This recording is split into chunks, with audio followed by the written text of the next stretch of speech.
In this video I'm going to teach you some arguments for why God exists, even though I'm an atheist. First things first, I think we should define God for our first point. Saint Anselm defined God as that than which no greater can be thought. Something that nothing greater in that realm can be imagined. So for example, if I said that Cafe Nero are the god, or is the god of takeaway coffee, that is true in their domain, but they are a supreme being in the cafe culture, but they are not the supreme being, because that will always be the one and only God. So this is not meant to offend, this is not meant to upset, these are just presenting ideas that could or could not be true. We don't have any real way of proving it. God is perfect, therefore he must exist. It's a very semantic argument. It's focused on the definition of the word God. He is something that no greater can be imagined. So what is that when it comes to a person? We're going to use some GCSE level RE terms and say omnipotent, omniscient, and omnibenevolent.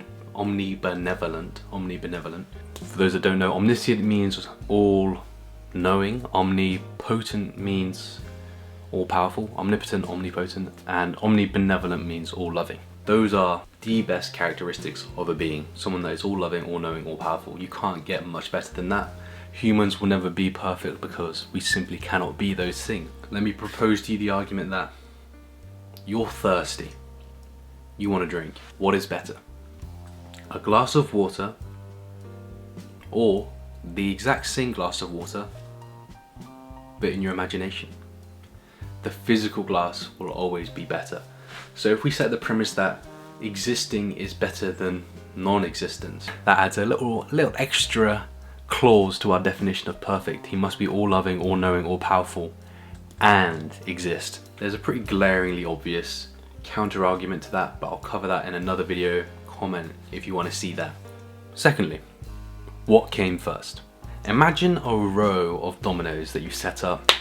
I'm not sure if everyone used to do that as kids or just me. You topple the first one, hits the second one, hits the third one, hits the fourth one, and so on, and they all go.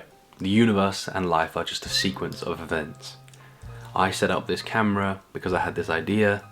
I had this idea because I was reading about it. I was reading about it because da-da-da. So if you went back to the time before there were dinosaurs, before the Big Bang, what started the sequence? What was first? And bear in mind, something cannot create itself. The sequence cannot start itself.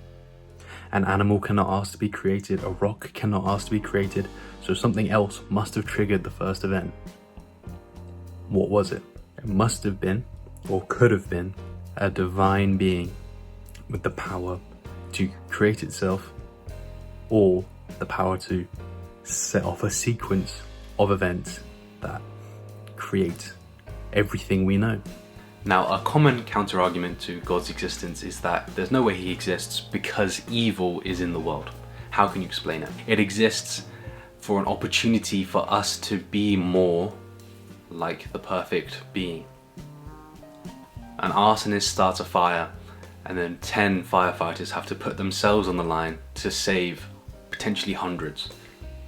Bad things happen for the opportunity to do great things. Being kind, being self-sacrificial, being brave wouldn't happen if bad things didn't happen.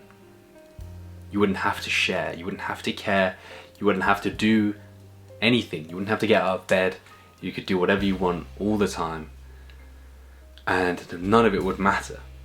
It's the existence of evil that gives our good deeds and our righteous lives that deeper and more fulfilling meaning.